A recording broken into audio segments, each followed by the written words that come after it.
Witam serdecznie na moim kanale i dziękuję za to, że zdecydowałeś się obejrzeć właśnie to nagranie. Jeśli jest to Twoje pierwsze nagranie ze mną, witaj, mam na imię Izabela i jestem aktywistką. Celem moich działań jest między innymi uświadomić Cię o Twoim prawdziwym potencjale, abyś mogła nauczyć się jak najlepiej wykorzystywać swoje talenty i umiejętności. Celem jest również wybudzenie Cię z iluzji życia, którą żyjesz, abyś mogła wreszcie podejmować życiowe decyzje świadomie, zarówno teraz, jak i w przyszłości.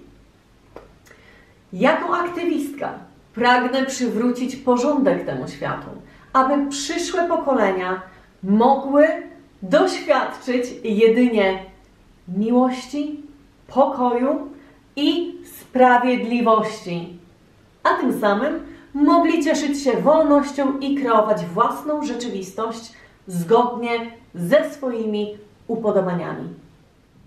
Wszystkie informacje, którymi się z Tobą dzielę, są wyrazem mojej własnej opinii i poglądów wynikających z moich badań i obserwacji. Dlatego wiedza, którą posiadam, nie pochodzi z książek, ale z moich osobistych doświadczeń. Oznacza to, że w swojej pracy nie używam innych materiałów, aby udowodnić Ci swoją prawdę. Wszystkie informacje zawarte w moich nagraniach nie mają na celu nikogo obrazić, a tym bardziej zmieniać czyichś poglądów. Celem natomiast jest zachęcenie Cię do refleksji nad własnym systemem przekonań i zmotywowanie Cię do zbudowania własnej, silnej opinii wokół omawianego przeze mnie tematu. Dziś opowiem Ci poruszającą historię ze swojego życia. O tym, jak na przełomie lat przekształcałam się i zmieniałam zarówno zewnętrznie, jak i wewnętrznie. Zabiorę Cię w podróż do przeszłości, gdzie ujawnię Ci swoje największe sekrety. Podzielę się z Tobą osobistymi doświadczeniami, tymi najbardziej dotkliwymi, które przez lata budowały mój charakter i tworzyły postać, którą dziś jestem. Chcę, abyś usłyszał moją historię, bo wiem, że w ten sposób pomogę Ci zrozumieć siebie. Jest to pierwszy epizod z serii 3, który dedykowany jest czasom dzieciństwa. Opowiem Ci o trudach dorastania bez wsparcia i zrozumienia oraz czynnikach, które najbardziej wpłynęły na ukształtowanie mojej psychiki. A tym samym będziesz miał okazję, czy miała okazję, dowiedzieć się, jak działa programowanie podświadomości. Zatem zapraszam Cię serdecznie do oglądania. Ludzie wciąż powtarzają: musisz pokochać siebie, masz już w sobie wszystko, jesteś tym, czego szukasz. Mówią również, że należy własne potrzeby stawiać na pierwszym miejscu. I szczerze mówiąc, mają rację. Dziś ja to wiem. Tylko jak to zrobić, kiedy umysł wciąż podpowiada inaczej? Myślę, że odpowiedź na to pytanie uzyskasz po obejrzeniu pełnej serii epizodów. A póki co, powiem Ci coś interesującego. Takie 2 istotne fakty, na które koniecznie musisz zwrócić uwagę. Fakt numer 1. Osoby, które mówią Ci te piękne słowa, zazwyczaj już są pełni sukcesu. A to oznacza, że nie mają większych powodów do zmartwień.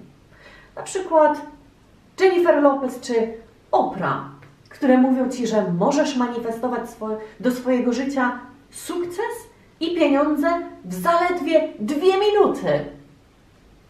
Kochanie, w 2 minuty to Ty ewentualnie zdążysz twarz dobrze przemyć. Fakt numer 2. Ludzie zamiast skupiać się na sobie, starać się zrozumieć i poznać siebie, dziś kiedy brakuje nam motywacji, co robimy? Łapiemy za telefon i przeglądamy internet w poszukiwaniu inspiracji. Po czym, kiedy znajdziemy coś interesującego, cytujemy czyjeś motywujące słowa na naszym profilu mediów społecznościowych. Bo powiedzmy, to co udostępniamy ma na celu wyrazić obecny stan naszego umysłu. Niestety, prawda wygląda troszeczkę inaczej, bo w rzeczywistości cytujemy różne motywujące teksty, ale sami nie potrafimy zaaplikować owych słów do własnego życia.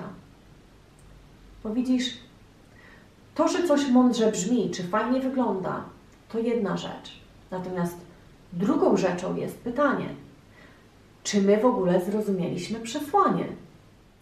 W dzisiejszych czasach na rynku są dostępne miliony książek motywujących, czy chociażby wspomagających proces samorozwoju. Jeśli ktoś nie lubi czytać książek, ma opcję wykupienia kursu. Natomiast ci, którzy lubią bezpośredni kontakt, mogą pójść na przykład do psychologa, gdy tylko zajdzie taka potrzeba oczywiście. Albo terapię. Terapia chyba nawet teraz jest w modzie. Niestety, w czasach, kiedy ja dorastałam, nie mieliśmy aż tak potężnych możliwości. Wychowywałam się w małym miasteczku, gdzie plotki dość szybko się rozchodziły. Dlatego każdy w obawie przed tym, co powiedzą inni, dla świętego spokoju i własnej reputacji raczej stronił od gabinetów psychologa. O terapiach to jedynie słyszałam w amerykańskich filmach. A o książkach innych jak materiały obowiązujące w szkole nawet nie myślałam. Pewnie dlatego do dziś pamiętam swoje największe zmagania, z którymi musiałam sobie radzić sama. Jeśli chodzi o moją rodzinę, nie byliśmy zamożną rodziną, raczej średniej klasy. Mieliśmy wszystko, co potrzeba, ale nie więcej. Dlatego jak każda rodzina, my również mieliśmy ciężkie momenty. Najgorsze zdawały się być kłótnie dotyczące pieniędzy. Nie lubiłam, kiedy rodzice się kłócili. Moja wrażliwość i empatia sprawiały, że wyczuwałam ich frustrację i złość jeszcze przed wypowiedzianym słowem. Bałam się prosić o cokolwiek, a tym bardziej o pieniądze. Odkąd wiele razy słyszałam, że nie mamy ich wystarczająco. Po prostu zrozumiałam, że był to temat drażliwy, więc przestałam prosić. Rodzice oboje pracowali i studiowali w tym samym czasie. Dlatego nie spędzaliśmy ze sobą dużo czasu, bo zazwyczaj byli zmęczeni. Więc zanim jeszcze poszłam do przedszkola, większość czasu przesiadywałam u dziadka i babci. Prawdę mówiąc, tam podobało mi się bardziej, bo dziadek przynajmniej aktywnie uczestniczył w moich kreatywnych zabawach. Razem chodziliśmy na spacery i po zakupy. Dziadek zawsze dbał o świeże bułeczki, świeże i ciepłe bułeczki na śniadanie, po czym podawał mi je do łóżka wraz z ciepłym kakałkiem. U dziadka zawsze było wesoło. Uczył mnie haseł w krzyżówkach i też opowiadał historie ze swojego dzieciństwa. Natomiast w domu nikt nigdy nie miał czasu i chęci na wspólną zabawę. A jeśli już, to bardzo rzadko. Nie przypominam sobie, żebyśmy kiedykolwiek wyznali sobie miłość. Pewnie dlatego nie doświadczyliśmy typowej więzi rodzinnej. Powiedziałabym raczej, był to tak zwany zimny chów. Pełno zasad, zero pytań, brak otwartego okazywania uczuć. Co niezbyt zgrywało się z moją naturą. Ja byłam wrażliwa i ciekawska. Za wszelką cenę chciałam znać znaczenie i cel tych wszystkich zasad i nakazów, a nie tak po prostu je wykonywać. Na przykład interesowało mnie to, dlaczego musimy chodzić do kościoła. Przecież mówili, że Bóg jest w Tobie. Albo na pytanie, kim jest Bóg, usłyszałam, nie zadaje się takich pytań. W Boga się wierzy. Inne z kolei odpowiedzi brzmiały, Bóg jest Stwórcą, który mieszka w niebie i spogląda na nas, karząc za złe uczynki i nagradzając za dobre. Ale wiesz co? Jakoś nie do końca satysfakcjonowała mnie ta czy inna odpowiedź. Miałam wrażenie, że tam jest jakieś głębsze znaczenie całego sensu stworzenia i naszego celu życiowego. No więc większość moich pytań pozostawała bez odpowiedzi, bo nikomu nie chciało się, powiedzmy, zawracać sobie głowy, żeby wytłumaczyć coś, na co chyba nie znali odpowiedzi. Oczywiście nikt tego nie przyznał. Jeśli natomiast chodzi o pytanie, dlaczego musimy robić to samo, co robią inni, czyli naśladować jakieś określone wzorce, w odpowiedzi usłyszałam, bo tak. Dlatego też szczerze wierzę, że w rzeczywistości żaden z tych nakazów nie miał sensownego celu, a bynajmniej nie inny jak podporządkowanie sobie ludu. I tak też wierzę do dziś. Jeśli chodzi o szkołę, kompletnie nie interesowały mnie przedmioty szkolne. Tak w sumie do tej pory zastanawia mnie, dlaczego musimy uczyć się na pamięć rzeczy, które nas nie interesują i w żaden sposób nie wpływają na nasz rozwój osobisty. Moją uwagę raczej przyciągało poszukiwanie sensu i celu tego wszystkiego, co robimy. A ponad wszystko oczywiście odnalezienie odpowiedzi na pytania, które wciąż się kłębiły gdzieś tam głęboko w głowie. Na przykład to. Pamiętam, jak jednego dnia stałam przed lustrem i zastanawiałam się, kim ja w ogóle jestem. Czasem nawet miałam wątpliwości co do tego, jak widzą mnie inni. Dlatego chciałam wiedzieć, jak oni mnie widzieli. Bo ja, patrząc w lustro, nie poznawałam siebie. Wewnętrznie miałam wrażenie, że jestem czymś więcej niż to, co widzę w lustrze. Zastanawiałam się nawet, dlaczego wyglądam tak, a nie inaczej. I tak w sumie, kim było to coś, co przyglądało się odbiciu w lustrze i je analizowało. Mam nadzieję, że jeszcze nie skomplikowałam Ci życia. Interesowało mnie nawet, dlaczego urodziłam się w tej rodzinie, a nie w innej. I kiedy zapytałam o to mamę, ona zdenerwowała się, myśląc, że miałam żal o to, że to oni są moją rodziną. Prawdę mówiąc, mama przez te wszystkie pytania kilka razy wspomniała, że jestem jakaś dziwna. Więc w końcu odpuściłam. Niestety mój brak zainteresowania nauką odbijał się na mnie dość negatywnie. A to tylko dlatego, że rodzice mieli porównanie, na przykład z moim bratem, który był najlepszym uczniem w szkole. Był pupilem rodziców, a mi było przykro, że nie doceniali mnie za to, kim ja byłam. Z bratem nigdy nie potrafiliśmy żyć w zgodzie. Miałam nawet wrażenie, że był zły o to, że pojawiłam się. Zawsze chciał mieć uwagę wszystkich na sobie, więc robił wszystko, żebym ja pozostawała w cieniu. Opowiadał zmyślone historie na mój temat wśród rodziny, żeby inni mnie nie lubili, nie akceptowali. Dlatego też nigdy nie było między nami więzi. Raczej wieczne spory. Wciąż mi dokuczał. Wykorzystywał to, że byłam słabsza. Donosił na mnie, do rodziców, manipulując sytuacją tak, abym to ja zawsze była tą najgorszą. No więc jak już możesz sobie zapewne wyobrazić, byłam do niego często porównywana. Ojciec nawet wprowadził zasadę nagradzania za najlepsze stopnie. Więc brat dostawał najlepsze gadżety, a ja jedynie słyszałam: dlaczego nie jesteś taka jak twój brat? Lub spójrz na brata.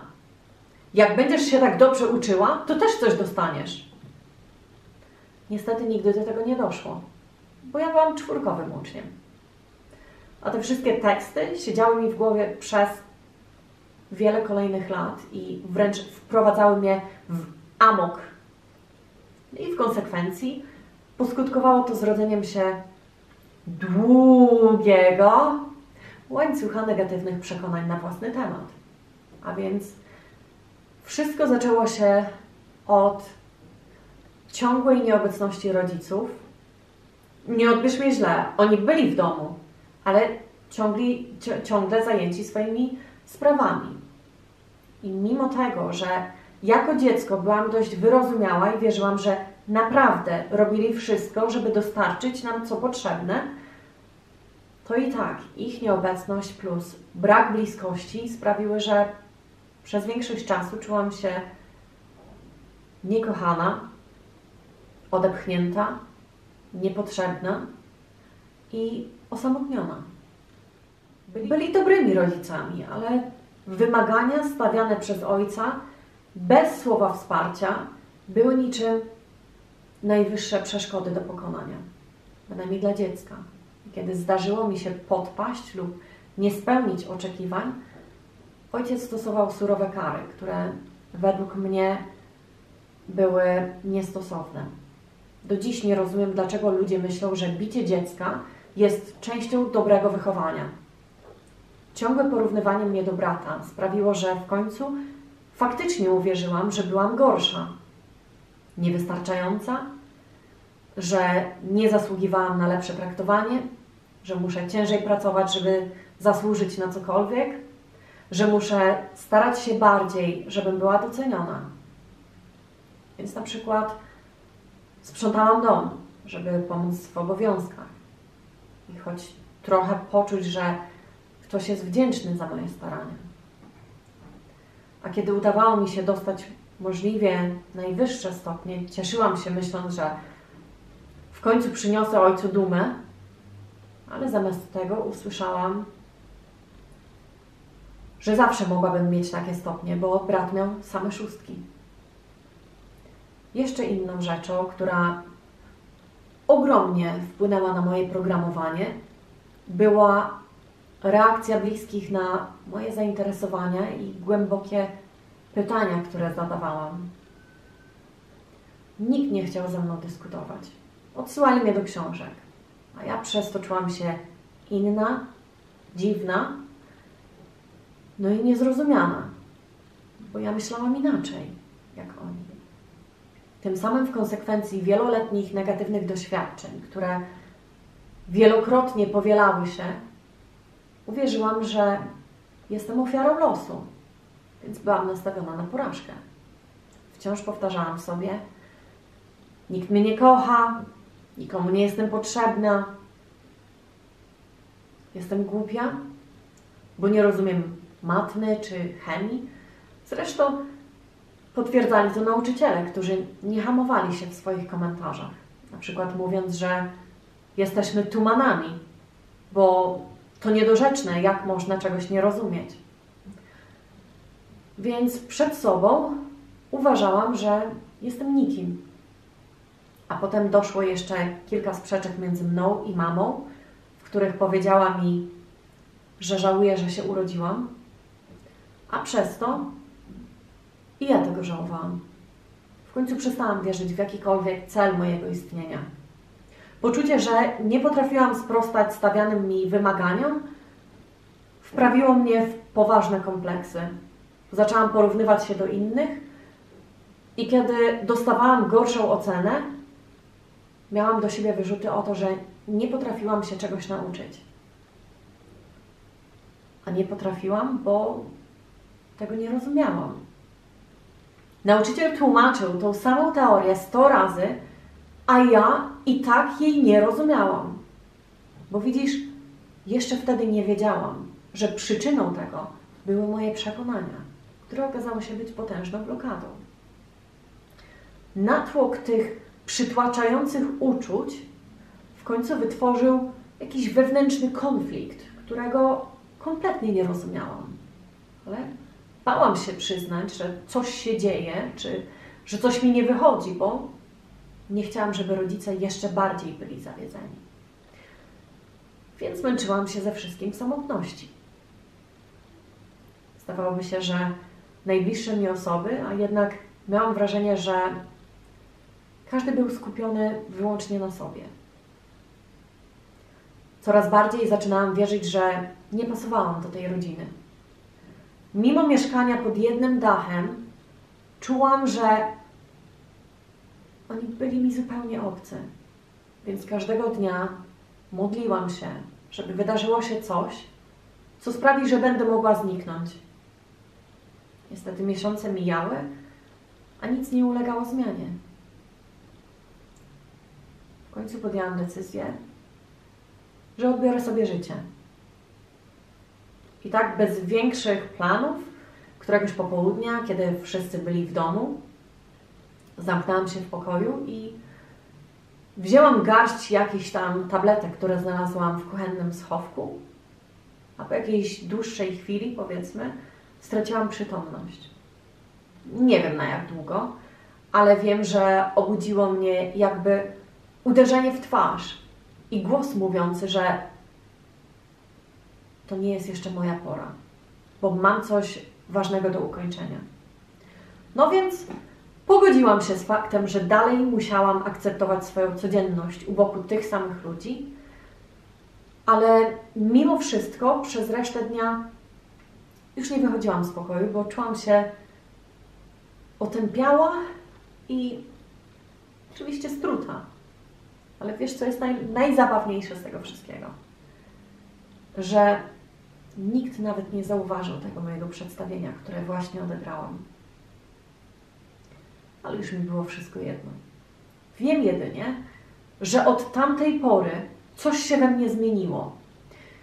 I już nigdy więcej nie miałam myśli samobójczych.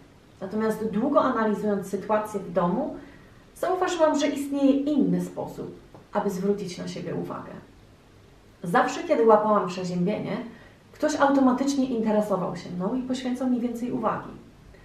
Więc jako dziecko zakodowałam w umyśle to przekonanie, że muszę być chora. I tak też wedle życzenia stało się, bo chorowałam przynajmniej raz w miesiącu. Byłam nawet pod stałą opieką lekarzy, bo badania faktycznie wykazywały, że miałam osłabioną odporność, a tym samym pogarszające się problemy ze zdrowiem. I być może to przykre, co teraz powiem, ale ja naprawdę cieszyłam się, kiedy byłam chora.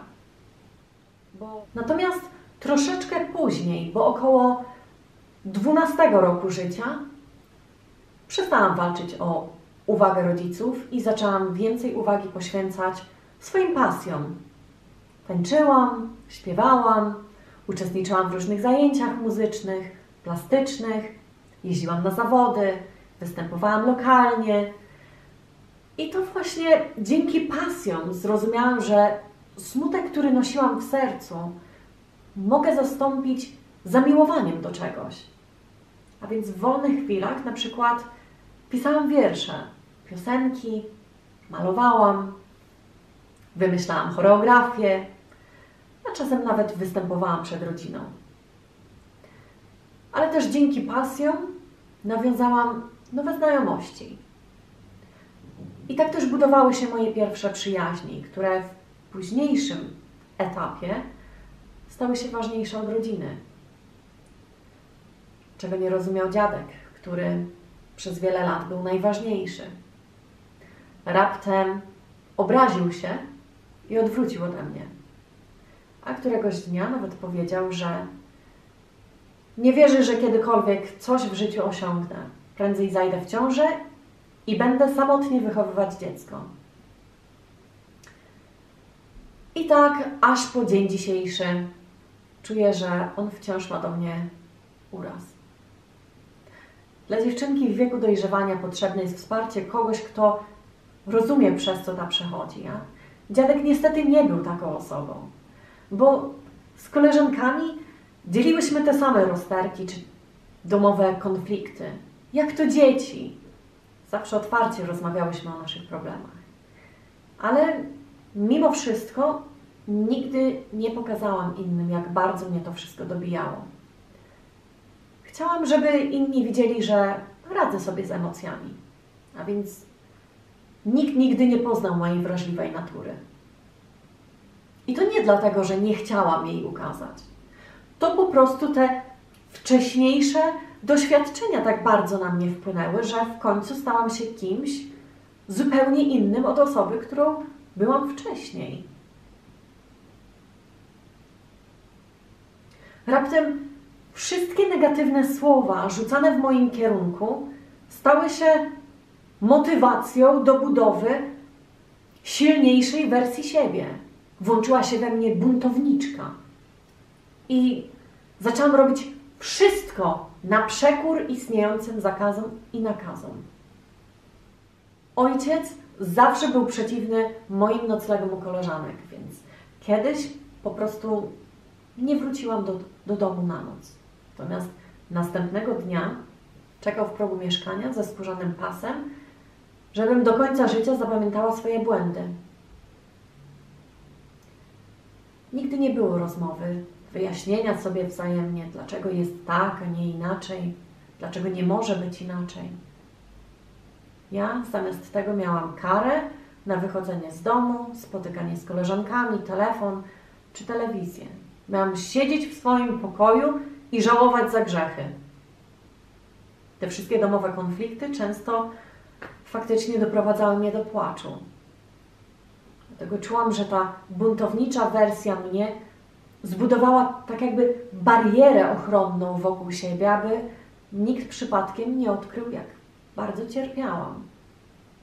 I myślę, że przez długi okres nawet nieźle mi to wychodziło. Bo kiedy szłam do szkoły, nie przerzucałam na inne dzieciaki swojego gniewu. Ja raczej odwrotnie. Starałam się być sprawiedliwa, więc często stawałam w obronie słabszych. Myślę to z pewnością dlatego przez wiele szkolnych lat byłam przewodniczącą klasy i udzielałam się na rzecz szkoły. Publiczne przemówienia czy występy dawały mi poczucie przynależności i bycia wysłuchanym, co niestety bardzo rzadko zdarzało się w domu. Niestety, kiedy już zdawałoby się, że gorzej być nie może, nagle pojawił się kolejny problem. Okres dojrzewania raptem przekształcił się z problemu związanego z akceptacją i przynależnością w problem dotyczący wyglądu zewnętrznego. Podczas kiedy wszystkim koleżankom z klasy rosły piersi, ja wciąż nie dostrzegałam różnicy. Wszystkie koleżanki miały już miesiączkę, a u mnie nawet się na nią nie zapowiadało. I tak aż do 17 roku życia, kiedy to po raz pierwszy dostałam okres. Niestety, jak też się później okazało w badaniu lekarskim, moje gruczoły piersiowe nigdy się nie wykształciły. Jeśli jesteś kobietą, to zapewne możesz sobie wyobrazić, co dla nastoletniej dziewczynki oznacza tego typu informacja. Najpierw wszystkie te negatywne uczucia w wyniku porównywania, a teraz jeszcze to dodatkowo. Uwierz mi, miałam ogromne kompleksy i nie cierpiałam osoby, którą byłam. Bo jako dziecko nie rozumiałam tych problemów. Ale to była jedynie kropla w całym oceanie łez. Wszystkie przez lata skumulowane emocje, tłumione w środku, sprawiły, że nie dbałam o dietę. I choć nigdy nie miałam problemów z otyłością, przez dość długi okres miałam nadwagę i byłam spuchnięta, co możesz zapewne dostrzec na tych zdjęciach.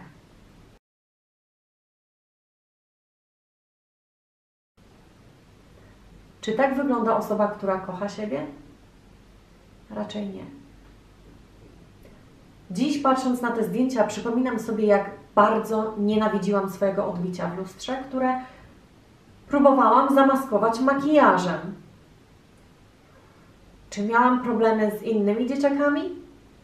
Nie. Raczej wszyscy mnie znali. Byłam dość popularna w szkole, bo jak już wspomniałam, wciąż udzielałam się na rzecz klasy czy szkoły. Brałam udział w apelach czy przedstawieniach, więc poza domem nie miałam żadnych problemów. W późniejszym okresie, kiedy zaczęłam spędzać więcej czasu poza domem, poznając coraz to innych ludzi z, powiedzmy, odmiennych środowisk, zdałam sobie sprawę, że w każdej z tych osób widziałam cząstkę siebie, bo oni również byli zagubieni, osamotnieni i czuli się niepotrzebni i niezrozumiani. Ale tak prawdę mówiąc, do tej pory nie wiem, czy oni sami byli świadomi tego, jak bardzo nieszczęśliwi byli, czy być może nieświadomie, skutecznie to maskowali. Maskowali swoje wewnętrzne cierpienie. Jedno jest pewne, przyciągałam do siebie osoby, które faktycznie miały problemy w życiu, poważne problemy w życiu. Jak na przykład rodzice w separacji, rodzice alkoholicy, ubóstwo, problemy z prawem, uzależnieniami, a w dodatku zupełna nieświadomość, czyli silne wyparcie problemu poprzez angażowanie się w nałogi. Cholera, żal mi ich było. Ja naprawdę chciałam im pomóc. Ale za każdym razem, kiedy próbowałam, oni uciekali. Ja byłam święcie przekonana, że jak wytłumaczę im, co jest przyczyną ich problemów, to im pomogę je wyleczyć. Niestety to tak nie działa. A dlaczego nie? Bo nie możesz pomóc komuś, jeśli ten nie chce pomocy. Oni nie byli na nią gotowi, zwłaszcza koledzy. Oni najbardziej uciekali od swoich problemów. Do tego stopnia, że niewinne popijanie alkoholu raptem przerodziło się w melanże alkoholowe i eksperymentowanie z narkotykami. Czasem nawet łapałam się na tym, że jak ta mama pilnowałam, żeby chociaż nikomu nic się nie stało. Aż w końcu niespodziewanie sama uległam. A tak prawdę mówiąc, byłam świadoma tego, że cokolwiek robiłam, było jedynie próbą ucieczki od własnych problemów. Problemów, których nie potrafiłam rozwiązać, bo sytuacja w domu wciąż się nie zmieniała, więc nie miałam innej perspektywy. Poza tym, w porównaniu do ogromu problemów, z jakimi zmagali się moi rówieśnicy, automatycznie przestałam zwracać uwagę na swoje. Chciałam dać im wszystko to, czego sama nie otrzymywałam, czyli zainteresowanie, zrozumienie, wsparcie, no i oczywiście miłość. Tak naprawdę to było jedyne, co mogłam dla nich zrobić. Zawsze miałam na nich oko i czuwałam, żeby nikt nie zrobił jakiegoś większego głupstwa.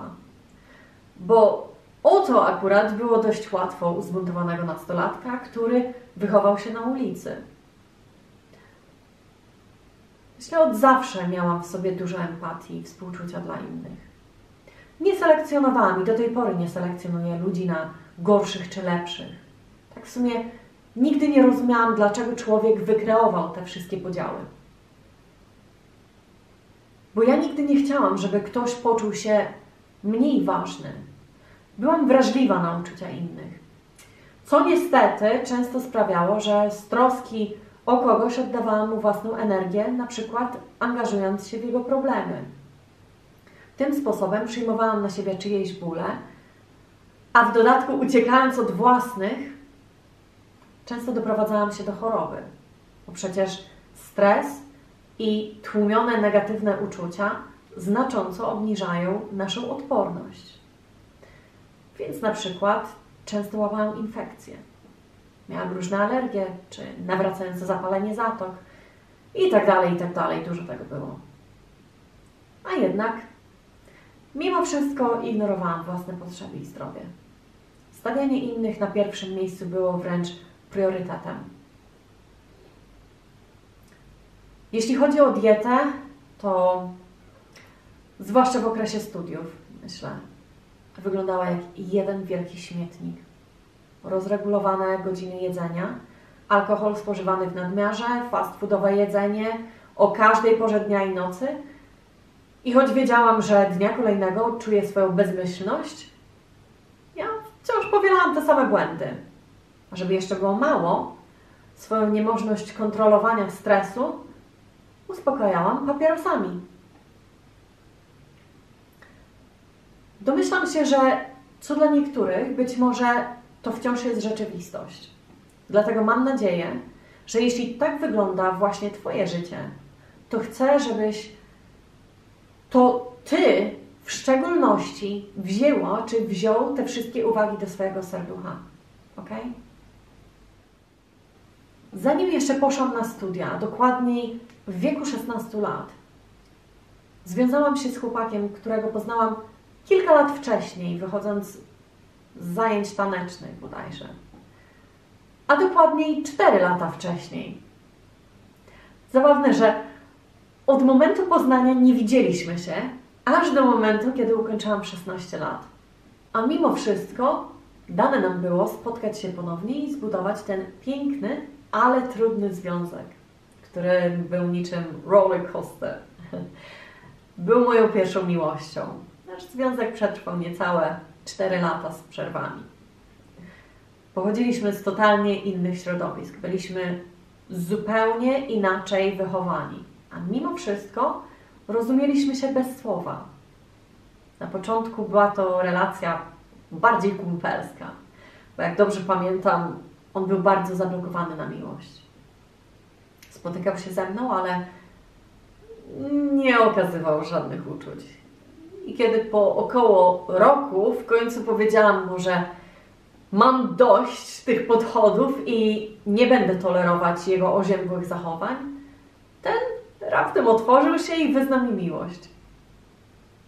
No i tak też dorastaliśmy razem w tych trudnych dla nas czasach dojrzewania. No ale niestety z czasem nie potrafiłam już ignorować jego problemów. Wiedziałam, że zmagał się z traumą, od której wciąż uciekał. A największym jego problemem był ojciec alkoholik, który praktycznie nigdy z nim nie mieszkał. Niestety zdążył przejąć po nim złe nawyki. Sam tłumaczył to po prostu zabawą, ale ja widziałam rosnący problem. Nie interesowała go ani przyszłość, ani podjęcie legalnej pracy, czy chociażby rozwój osobisty. A ja dłużej nie potrafiłam przyjmować na siebie tego ciężaru. On nie był ciężarem. Ale ciężko jest być z kimś, kto boi się zmian i ryzyka. Też ciężko jest rozstać się z kimś, kogo szczerze kochasz. Więc byłam między młotem a kowadłem. Bo przeżyliśmy ze sobą naprawdę piękne chwile. Co niekoniecznie tolerował mój ojciec. Ten od samego początku był przeciwny temu związkowi. Ale szczerze mówiąc, nie interesowała mnie wtedy jego opinia. Bo on sam nie poświęcał mi czasu. Najbardziej uraziło mnie to, kiedy zaproponował mi pieniądze, żebym zostawiła chłopaka, którego kochałam całym sercem. Chłopaka, który o mnie dbał i czuwał nad moim bezpieczeństwem. Zwłaszcza wtedy, kiedy potrzebowałam najbardziej bliskości. To smutne, kiedy Twoja rodzina nie wspiera Twoich decyzji, tak naprawdę nie mając żadnych podstaw do wydawania negatywnej opinii. Totalnie płytkie rozumowanie, ocenianie książki po okładce. Zastanawiacie, co zrobiłam? Oczywiście, że odmówiłam. Niestety rok później, kiedy wreszcie musiałam zdecydować o swojej przyszłości, wiedziałam, że nie chcieliśmy tego samego, bo on nie chciał zmian, on nie chciał pracować nad sobą. Ale mimo wszystko po prostu nie potrafiłam sobie wyobrazić, jak mogłabym zakończyć tę znajomość. Więc długo dojrzewałam do tej decyzji. Ale nie widząc dalej wspólnej przyszłości, z bólem serca w końcu zakończyłam ten związek. Przestałam się oszukiwać, że jesteśmy sobie przeznaczeni. Bo prawdę mówiąc, już od jakiegoś czasu, zwłaszcza nasze ostatnie miesiące, wspólne miesiące, on zachowywał się nieodpowiedzialnie. Coraz częściej pił, nie odbierał telefonów, wyłączał telefon. A ja miałam już dość zamartwiania się o niego. Miałam własne życie i własne problemy. Więc to był nasz koniec. Po czym spotkaliśmy się jakiś czas później, kiedy to mój wspaniały brat wpadł na cudowny pomysł i bez mojej wiedzy zaproponował mu, żeby pojechał z nami do Francji. Oczywiście wyjazd skończył się jedną wielką porażką, bo każdego dnia kłóciliśmy się. Próbował nakłonić mnie do powrotu, a ja z zupełnie nowym nastawieniem i planem na przyszłość nie potrafiłam już zrobić dla niego miejsca w swoim życiu. Wierzyłam, że los chciał, żebyśmy się rozstali. Ach, te rozterki miłosne.